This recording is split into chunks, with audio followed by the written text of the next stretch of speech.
কাছে দাও। বলে তুমি আমায় দিলে আবার কেমন খুলে দেবো? শোনো, রাধারানী বলেছে প্রসাদী করে নিয়ে আসতে। দাও টাকাটা দাও।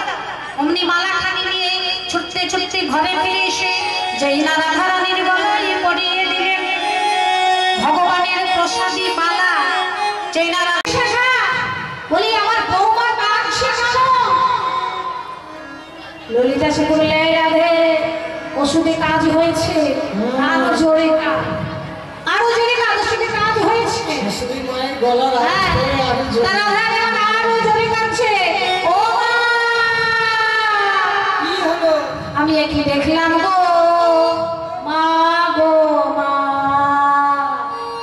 রাধারানী এমনি ভাবে যখন কাঁদছে, কান্না শুনে ছুটতে ছুটতে জটিলা এসে বলছে, ও বৌমা, বৌমা তুমি এমন করে কাঁদছো কেন?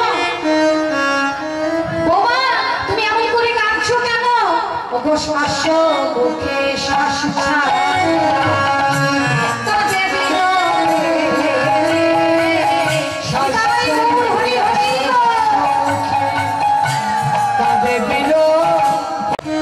রাধারানী বলছে, ও মা আমার কি হয়েছে জানো? কি হয়েছে? আমি নিশিযোগী স্বপ্ন দেখলাম একজন বড় ব্রহ্মদত্তের মতো দেবতা আমার সম্মুখে এসে দাঁড়িয়ে বলল, শোনো রাধে, তুমি যদি সূর্য পূজা না করো তোমার প্রতিদিন মৃত্যু হবে, মৃত্যু হবে, মৃত্যু হবে। সঙ্গে সঙ্গে জটিলা মাথায় হাত দিয়ে বললেন, হে মা, হে মা, আমার 7 নয় 5 নয় একমাত্র পুত্র তোমার স্বামী, মানে সে তো আমার সন্তান, তোমার আয়ান। আমার আয়ান যদি মারা যায় এই বৃন্দাবনের মধ্যে আমি কাকে নিয়ে থাকবো? ও বৌমা তুমি আর কিছু দেখো না, এর প্রতিকার কিছু দেখো না? তাও দেখেছি। বললে হ্যাঁ মা আমি দেখেছি। বলে কি দেখেছো? বললে শোনো, সেই দেবতা আমার কাছে এসে বলল তোমার স্বামী বাঁচাবার একটা উপায় আছে।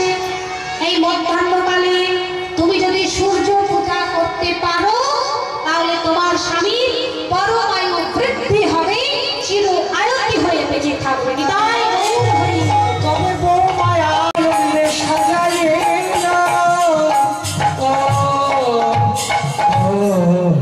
মনের আনন্দে সূর্য পূজার দ্রব্য সাজিয়ে নিয়ে এইবার সখীরা সকলে মিলে রাধারানীকে বলে, রাধে গুরুজনার চরণে প্রণাম করতে হয় কোনো শুভ কাজে যাবার সময়। তোর শাশুড়ির চরণে প্রণাম করে চল আমরা এবার বেরিয়ে যাই।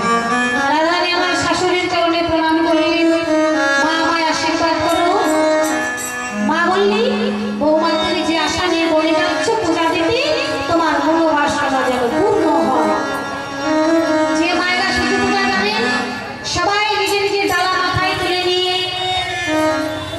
সবাই ডালা মাথায় তুলে নেবেন। কেমন? রাধা বিনোদী